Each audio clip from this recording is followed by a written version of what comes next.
Sa ngalan ng Ama, ng Anak, ng Espiritu Santo. Amen. Sumainyo ang Panginoon. At sumainyo rin.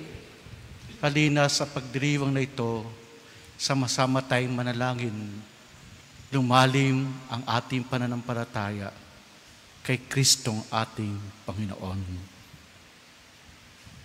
Mga kapatid, bilang paghahanda sa banal na pagdiriwang, humingi tayo ng patawad sa ating mga kasalanan.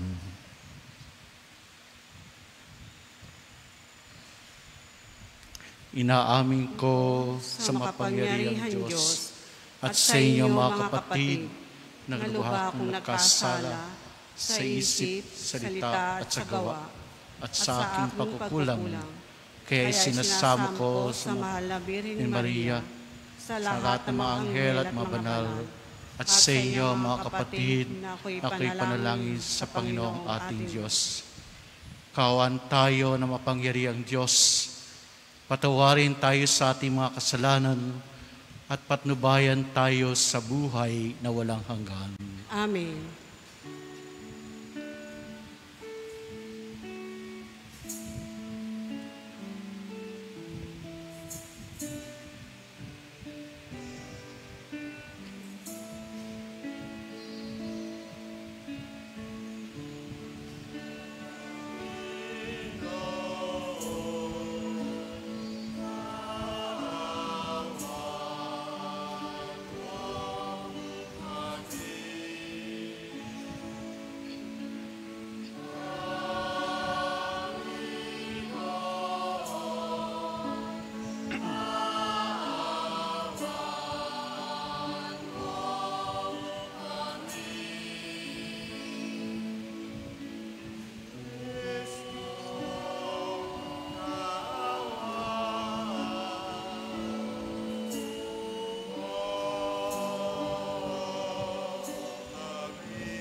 Manalangin tayo. Ama naming makapangyarihan, gawin mong kami maging masigasig sa paghihintay sa anak mong darating.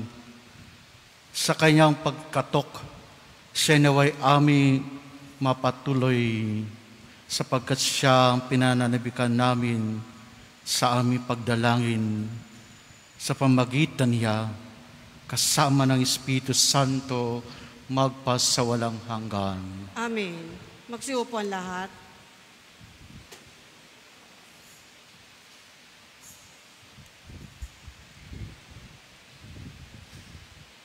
Ang salita ng Diyos mula sa aklat ni Propeta Isaias. Pagdating ng araw na iyon, payayabungin ng Panginoon ang lahat ng pananim sa Israel. At ang bunga ng lupa ay magiging dangal at hiyas ng mga matitira sa Israel. Tatawaging banal ang mga matitirang buhay sa Jerusalem sa pamamagitan ng makatarungang paghatol. Lilinisin ng Panginoon ang karumihan ng Jerusalem at papawiin ang dugong dumanak doon. Pagkatapos, lilikha siya ng isang ulap na lililim sa ibabaw ng bundok ng Siyon kung araw at magiging maliwanag na ningas kung gabi. Lalaganap ang kanyang kaningningan, parang malawak na bubong na magsisilbing lilim sa init ng araw at kublihan sa unos at ulan. Ang salita ng Diyos. Salamat sa Diyos. Masaya tayong papasok sa tahanan ng poong Diyos. Masaya tayong papasok sa tahanan ng poong Diyos. Ako ay nagalak sa sabing ganito, sa bahay ng poon ay pumasok tayo. Sama-sama kami matapos sabitin ang pintoang lungsod nitong Jerusalem. Masaya tayong papasok sa tahanan ng poong Diyos. Yaong Jerusalem, kay ganda ng anyo. Maganda ang ayos ng muling matayo. Dito umaahon ang lahat ng angkan, lipi ni Israel upang magsambahan. Masaya tayong papasok sa tahanan ng poong Diyos. Ang hangad, ang poon ay pasalamatan, pagkat ito'y utos na dapat gampanan. Doon din naroon ang mga hukuman at trono ng haring hahatol sa tanan. Masaya tayong papasok sa tahanan ng poong Diyos. Ang kapayapaan nitong Jerusalem, sikaping ang poon yaoy idalangin. Ang nagmamahal sa iyo'y pagpalain, pumayapa nawa ang banal na bayan, at ang palasyo mo ay maging tiwasay. Masaya tayong papasok sa tahanan ng poong Diyos. Dahilan sa aking kasama at katoto, sa iyo, Jerusalem, ang sabi ko'y ito, ang kapayapaay laging sumaiyo. Dahilan sa templo ng poon, ating Diyos, ang aking dalangin, umunlad ka ng lubos. Masaya tayong papasok sa tahanan ng poong Diyos. Magsitayo po ang lahat.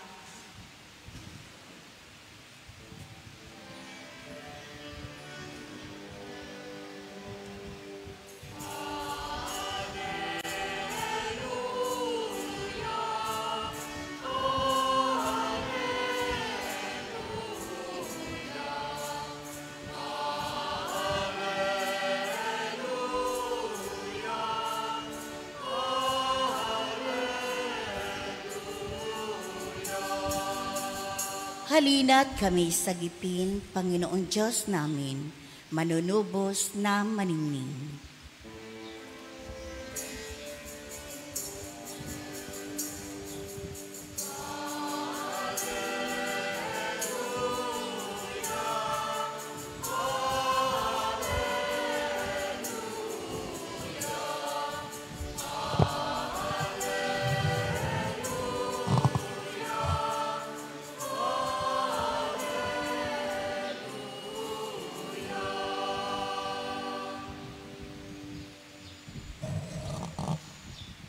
Sumainyo ang Panginoon.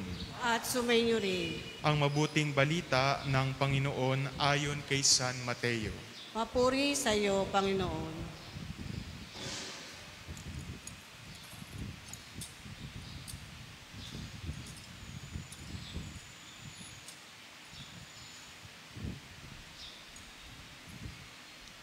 Noong panahong iyon, pagpasok ni Jesus sa Capernaum, lumapit ang isang kapitang Romano at nakiusap sa kanya. Ginoo, ang alipin ko po'y na paralysis. Siya'y nararatay sa amin at lubhang nahihirapan. Paroroon ako at pagagalingin siya, sabi ni Jesus. Ngunit sumagot sa kanya ang kapitan, Ginoo, hindi po ako karapat-dapat na puntahan pa ninyo sa aking bahay. Sabihin po lamang ninyo at gagaling na ang aking alipin. Ako'y nasa ilalim ng mga nakatataas na pinuno at ako naman ay may nasasakupang mga kawal. Kung sabihin ko sa isa, humayo ka, siya'y humahayo. At sa iba, halika, siya'y lumalapit. At sa aking alipin, gawin mo ito, at ginagawa niya. Namangha si Jesus nang marinig ito at sinabi niya sa mga taong sumusunod sa kanya, Sinasabi ko sa inyo na hindi ako nakatagpo kahit sa Israel ng ganito kalaking pananalig. Tandaan ninyo, marami ang darating buhat sa silangan at kanluran at dudulog sa hapag na kasalo ni na Abraham, Isaac at Jacob sa kaharian ng langit. Ang mabuting balita ng Panginoon. Pinupuri ka namin, Panginoong Hesukristo. Magsiupan lahat.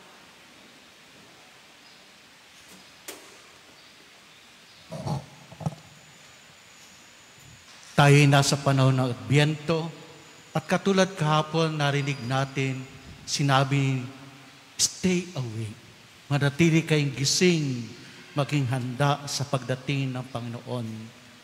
At ang narinig natin ay nakatakot at ang mga tao ay nagimbal, natatakot sa pangitain at natatakot sa loob nila. Iyan ang unang reaksyon natin, nakikita natin sa mga tao na nabubuhay tayo sa agam-agam, mga worries and fears. Natatakot tayong humarap sa mga pagsubok. May isang lalaki na nagpahula, nagpunta sa naguhula, at nang hinulaan siya, sinabi ng manguhula, "Nako Brad, malapit ka nang mamatay." Natakot ngayon. Oh? Sabi niya, "Ha? Malapit na akong mamatay. At ano naman ay kamamatay ko?" At ang sabi sa kanya ng manguhula, "Naku sir, mag-iingat kayo sa gulong." Wheels, gulong. Iyon ang kamamatay ninyo. Kaya pag uwi niya sa bahay, ibinenta niya ang kanyang kotse sapagkat ito ay may gulong. Natatakot siyang sumakay. Natatakot na siyang sumakay sa bus, sa jeepneys, sa tricycle, sa motor, dahil ito ay may gulong. Kaya umuwi na lang siya sa probinsya. Doon na lang siya nagtanim. Dahil doon ay walang gulong, sabi niya. Ligtas na ako dito. Kaya, nung isang araw habang siya'y nagtatanim, masayang-masaya siya, biglang sa kalawakan, may napansin siyang lumilipad. Ano yon? Isang eroplano. May gulong. At pagtapat sa kanya, biglang nabaksak ang gulong. Patay. So natatakot siya at yun din ang kinamatay niya. Kaya kailangan nating maging handa. At katulad ninyo, naghahanda rin sa kapistahan ng ating mahal na patron, San Andres. At katulad ko rin na naghanda sapagkat excited akong bumalik, pero actually nakabalik naman ako madalas dito, na magmisa sa inyong simbahan sa unang pagkakataon, nakapagmisa ako sa nobinaryo ng kapistahan. Ako po ay magiging 30 years old ng pari sa December 3. Kaya tinanggap ko yung imbitasyon sapagkat alam kong ito ay vocation promotion. Parikayatin ng mga magulang, ang mga kabataan na pumasok sa seminaryo at maging lingkod ng ating Panginoon.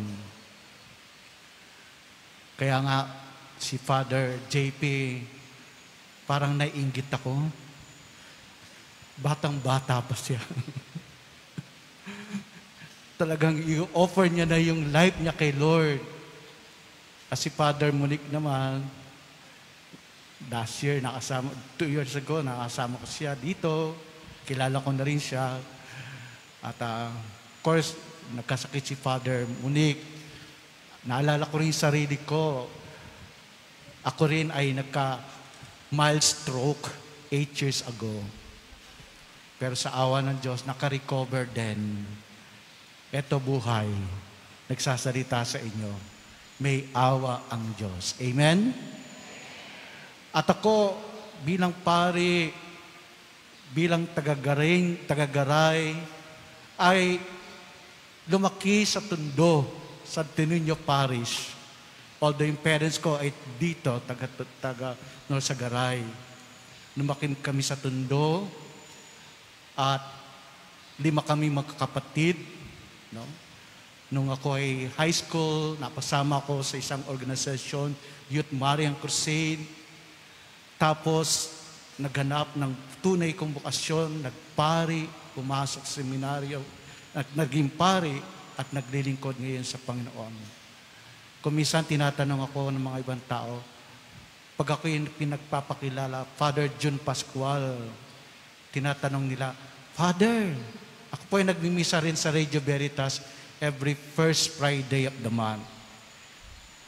Yung kanilang director sa Radio Veritas, no, ay si Father Anton Pascual. Kaya sikat na sikat si Father Anton Pascual. Father, sabi ng mga parishioners, Father, kamag-anak nyo ba si Father Anton Pascual? Sabi ni Father Anton, pag kami nakikita, sabi niya, Father June, hindi tayo magkamag-anak. Pero kamag-anak natin, si Piolo Pascual. So, yan ang paimaiksi kong papakilala sa aking sarili. At ngayon, sa Ebanghelyo, tayo dumako. Pagnilayan natin ang kasaysayan, ang kwento tungkol sa senturyon, sa isang kapitan Romano na lumapit kay Jesus. Pero bago yan ay konting kwento. May mag-asawa na parating nag-aaway. Araw at gabi, away ng away, sigawan, basagan ng plato. And then finally, siguro, napundi na sila sa isa't isa, sabi ng babae, sige, maghiwalay na tayo. At sabi ng lalaki, mainam pa, maghiwalay na tayo. Magawa tayo ng sulat sa isa't isa. Kung lahat ng galit, sabihin natin sa isa't isa. At yung babae sa kusina, habang nagluluto, nagsusulat. Yung lalaki, nandun sa sala, nagsusulat din. After sinusulat, ginagamit nila yellow pad, dami-dami sulat. After 10 minutes, exchange paper. Ang unang nagbasa ay yung babae. Nung nabasa ng babaeng sulat, humagulgol siya ng iyak.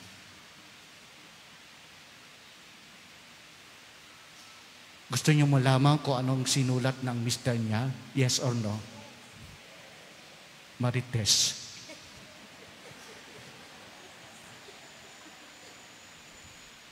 At ang sulat ng mister, nasulat doon, hindi na kita mahal kasi hindi ka na nagsusuklay. Hindi ka na naliligo. Hindi ka na masarap magluto. Hindi mo kinaasikaso. Napababayaan mo ang mga bata. Lahat ng galit. Kaya nagdurugo ang puso ni Mrs. Tapos noon, yung lalaki naman ang nagbasa. At nung binabasa niya yung sulat, humagolgol ang lalaki. Tulo sipon. At ano ang laman ng sulat? Gusto niyo malaman? Yes or no? Pinanindigan niyo na. Marites. Ang sabi sa sulat ay ganito, I love you. I love you. I love you. I love you. I love you. Buong 2 pages na sabing, I love you. Then lumapit yung lalaki, niyakap niya ang kanyang asawa, at muli silang nagkaisa. Kailangang magpakumbaba, akuin ang pagkakamali.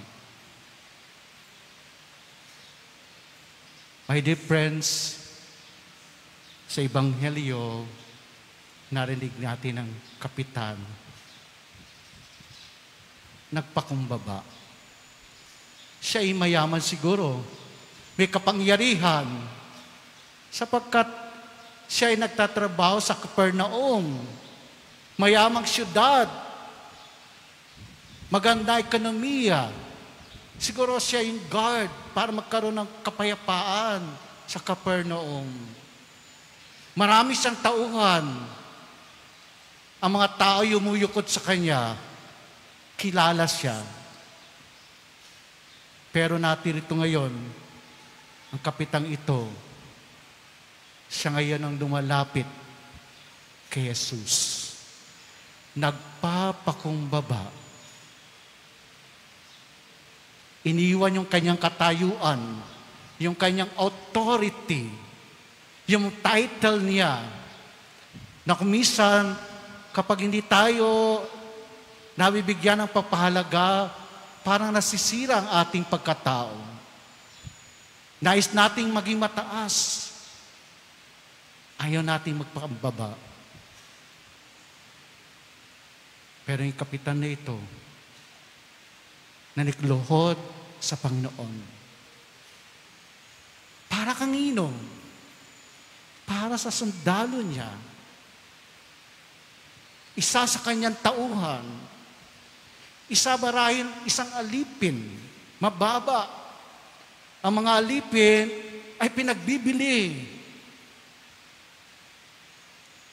Hindi sila tinuturing na tao. Sila ay baliwala sa lipunan. Just like the story of President Abraham Lincoln. Ang mga discrimination ng white Americans and black Americans ay matindi. Ang tingin ng white Americans sa black Americans, sila ay baliwala. They are nothing. They are not human beings.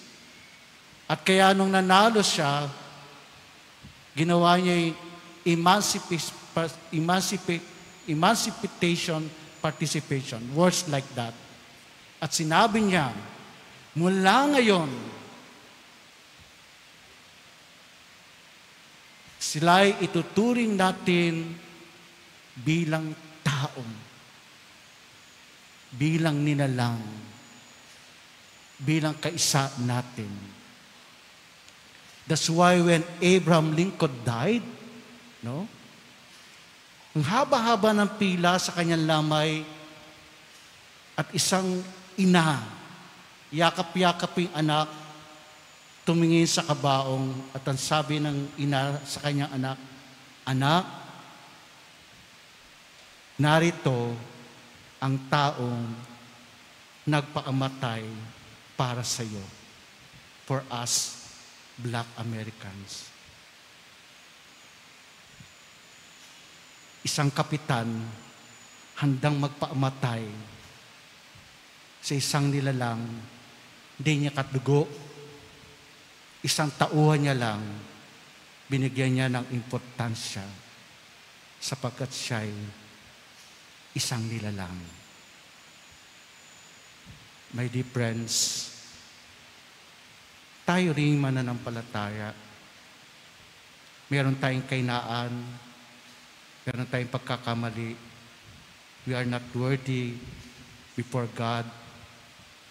Pero tayo ay puno ng kadakilaan sapagkat tayo anak ng Diyos.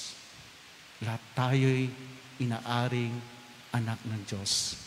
He's waiting for us. Hinihintay niya tayong magbalik sa Kanya. Naghihintay siya upang muli tayong yakapin, bigyan ng muling sigla.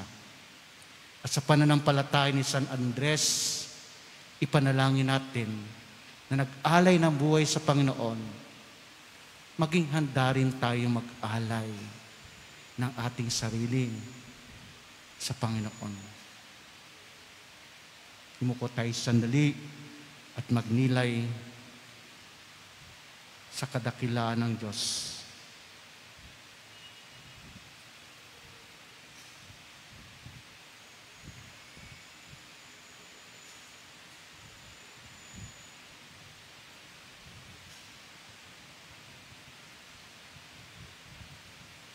Magsitayo po ang lahat.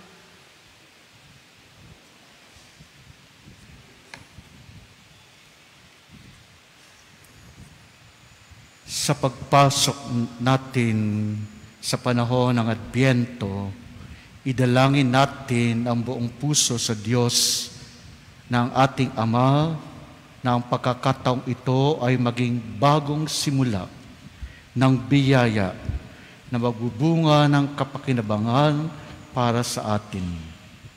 Diyos ng awa, dinggin mo ang aming panalangin. Diyos ng awa, dinggin mo ang aming panalangin. Ang mga naglilingkod sa simbahan, naway makapaghatid ng liwanag ng Ebanghelyo sa buong sangkatauhan. Manalangin tayo sa Panginoon. Diyos ng awa, dinggin mo ang aming panalangin. Sa ating sariling buhay, naway maipakita natin sa mga nangangailangan ang ating tulong na pag-ibig at habag katulad ng ipinamalas ng kapitan ng mga sundalong Romano sa kanyang utusan. Manalangin tayo sa Panginoon. Diyos ng awa, dinggin mo ang aming panalangin. Atin nawang unawain at tanggapin ng mga taong iba ang lahi at pananampalataya sa Kanya kaysa sa atin. Manalangin tayo sa Panginoon. Diyos ng awa, dinggin mo ang aming panalangin. Sa kanilang pagdurusa, ang mga matatanda, mga nangungulila, at mga may sakit, naway pagginhawahin ng pag-ibig ng Diyos. Manalangin tayo sa Panginoon. Diyos ng awa, dinggin mo ang aming panalangin. Ang mga kapatid nating namayapa na, naway makatagpo ang Panginoon na pinananabikan nilang makapiling. Manalangin tayo sa Panginoon. Diyos ng awa, dinggin mo ang aming panalangin.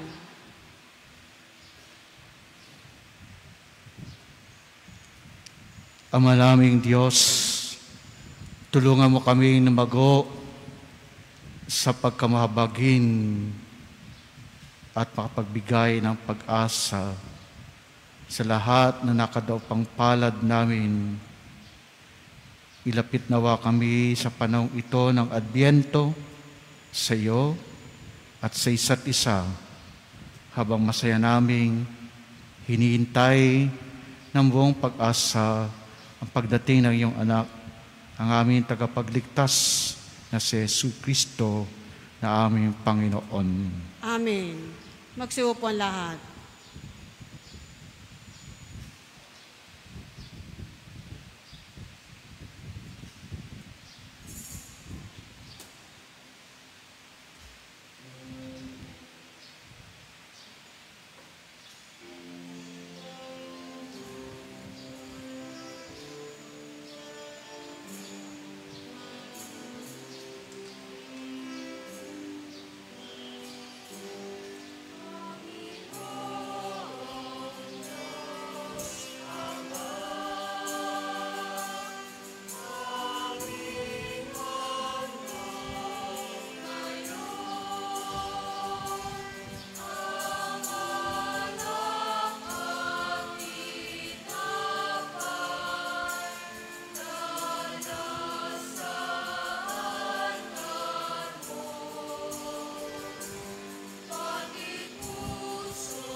Magsitayo pa lahat.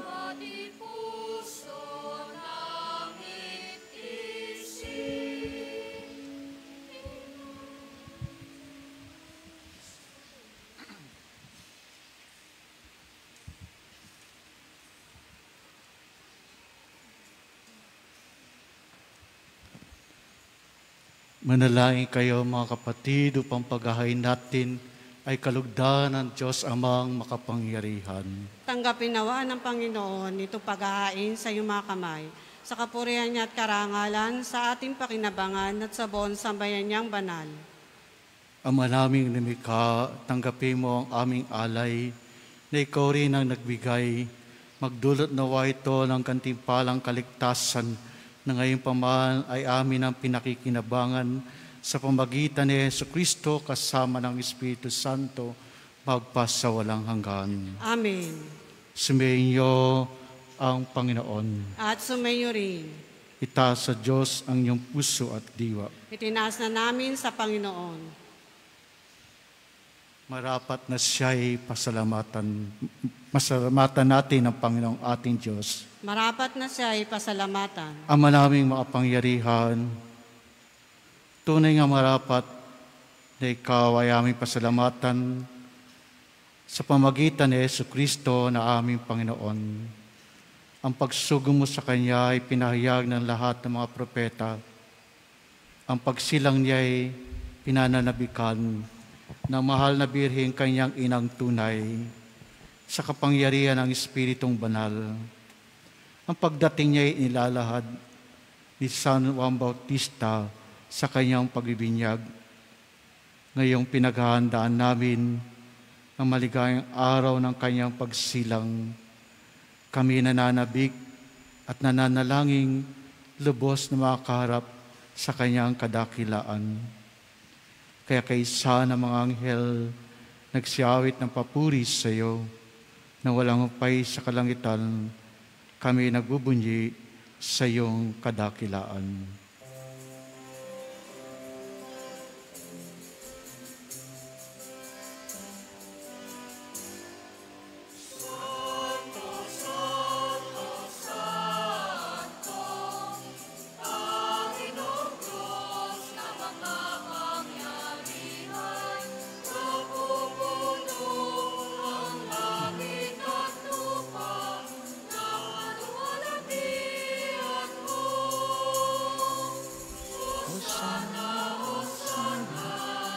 Kaitaasan, Hosanna, Hosanna,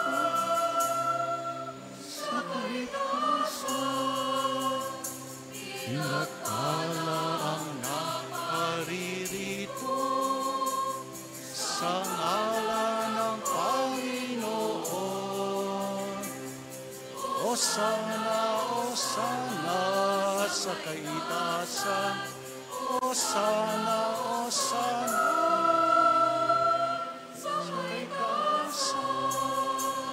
Magsilod po lahat. Ama naming banal, ikaw ang bukal ng tanang kabanalan, kaya sa pamagitan ng iyong Espiritu, gayong banal ang mga kalob na ito, upang para sa amin maging katawan at dugo ng aming Panginoong Jesucristo. Bago niya pinagtiis ang kusang loob na maging handog, hinawakan niya ang tinapay, pinasalamatan kaniya, pinaghati-hati niyon, niyabot sa kanya mga lagad at sinabi, tanggapin ninyong lahat ito at kanin. Ito ang aking katawan na ihahandog para sa inyo.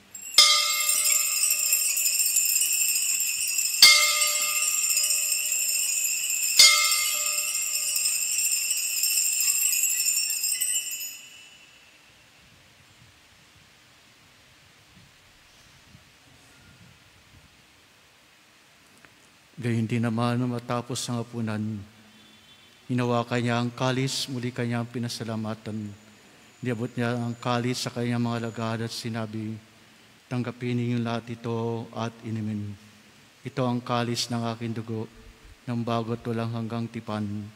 Ang aking dugo na ibubuhos para sa inyo at para sa lahat, sa kapagpapatawad ng mga kasalanan. Gawin niyo ito sa pag-alala sa akin.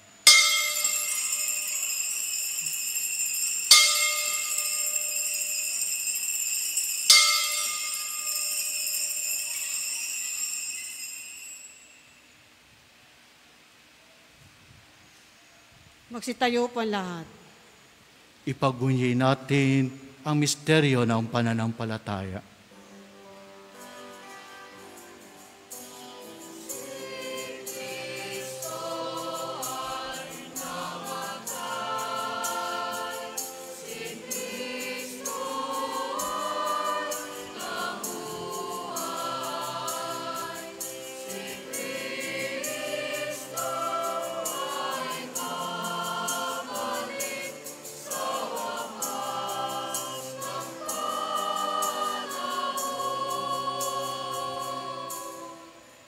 Ama, ginagawa namin ngayon ang pag-alala sa pagkamatay at muling pagkabuhay ng iyong anak. Kaya tinaalay namin sa iyo ang tinapay na nagbibigay buhay at ang kalis na nagkakalob ng kaligtasan. Kami nagpapasalamat dahil kami minarapat tumayo sa harap mo para maglingkod sa iyo. Isinasamo namin kami sasalo-salo sa katawan at dugo ni Kristo ay mabuklod sa pagkakaisa sa pamagitan ng Espiritu Santo. Ama, lingapin mo ang iyong simbahang laganap sa buong daigdig. Puspusin mo kami sa pag-ibig, kaysa ni Francisco na aming Papa, at ni Dennis na aming Obispo, at ng Tanang Kaparian.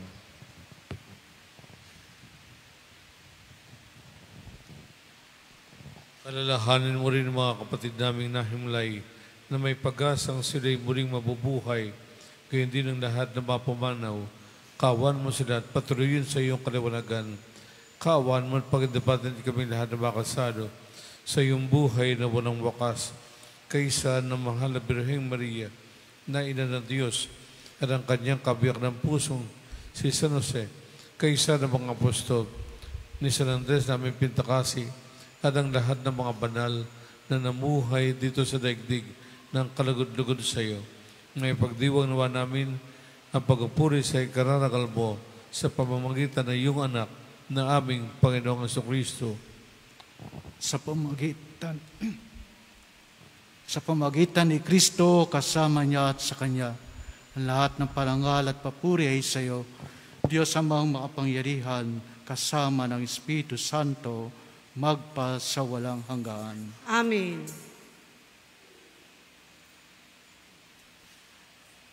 Sa tagubilin na nakagagaling na utos ng Diyos, sama-sama nating awitin ang ating panalangin na itinuro ng Panginoong Jesucristo.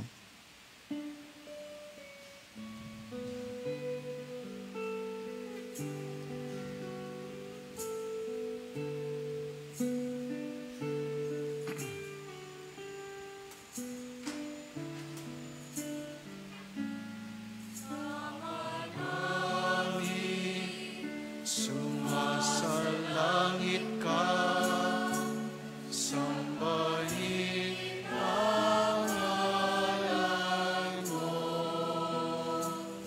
Mapasa amin ang kaharian mo, sundin ang loob mo. Ito sa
Hiniling namin kami adya sa lahat ng masama, pagkalooban ng kapayapaan araw-araw, ligtas sa kasalanan, ilayo sa lahat ng kapamakan, samantalang aming pinanabikan ang dakilang araw ng pagpapahayag ng tagapagligtas naming si Hesus Kristo.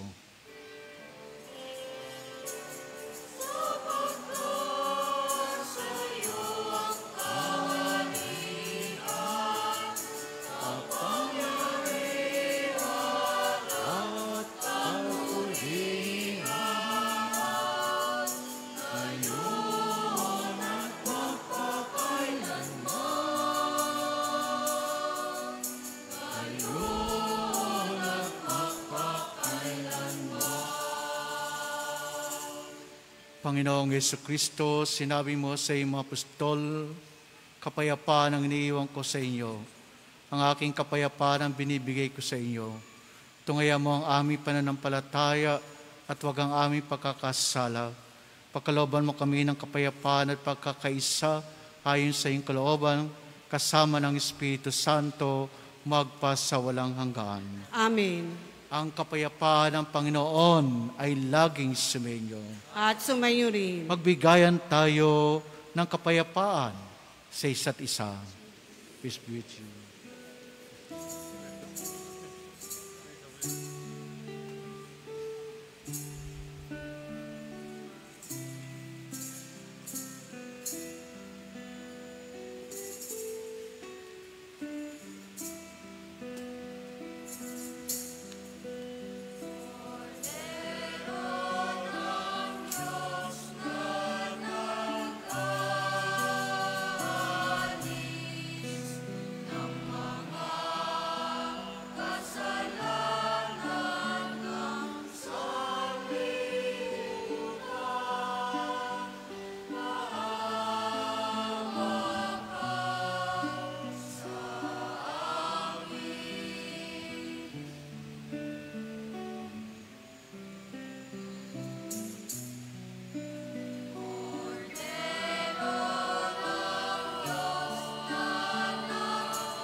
Magsilod pa lahat. Narito si Jesus, ang kordero ng Diyos, na nag-alis ng kasalanan ng sanlibutan. Mapapalat tayong inaanyayahan sa kanyang banal na piging. Panginoon, hindi ako karapat-dapat na magpatuloy sa iyo, ngunit sa isang salita mo lamang ay gagaling na ako. Ang katawan ni Kristo. Amen.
kanyang pagdating, pag-ibig niya'y makakamtan.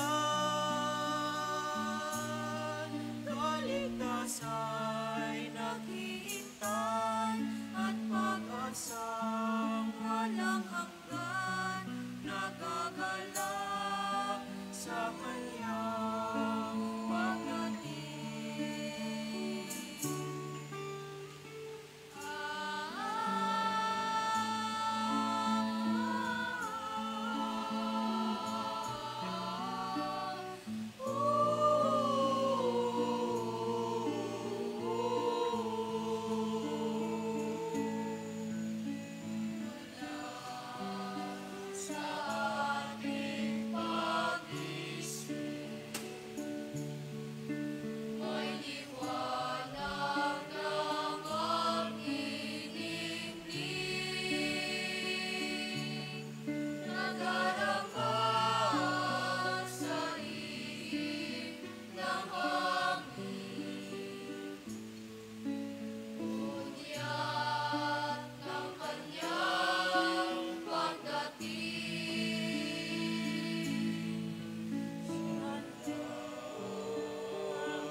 Magsitayo pa lahat.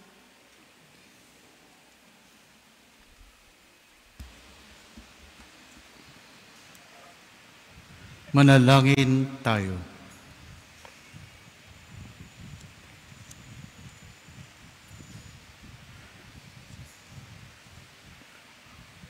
Ama naming mapagmahal, mapakinabangan nawa namin ang aming pinagsaluhan upang sa aming paglalakbay dito sa lupang ibabaw, aming mapanaligan ang iyong pagpapalang pang magpakailanman sa pamagitan ni Jesucristo kasama ng Espiritu Santo magpasawalang hanggan. Amen. Sumainyo ang Panginoon. At sumainyo rin. At pagpalain kayo ng mapangyarihang Diyos, Ama, Anak, at ng Espiritu Santo. Amen.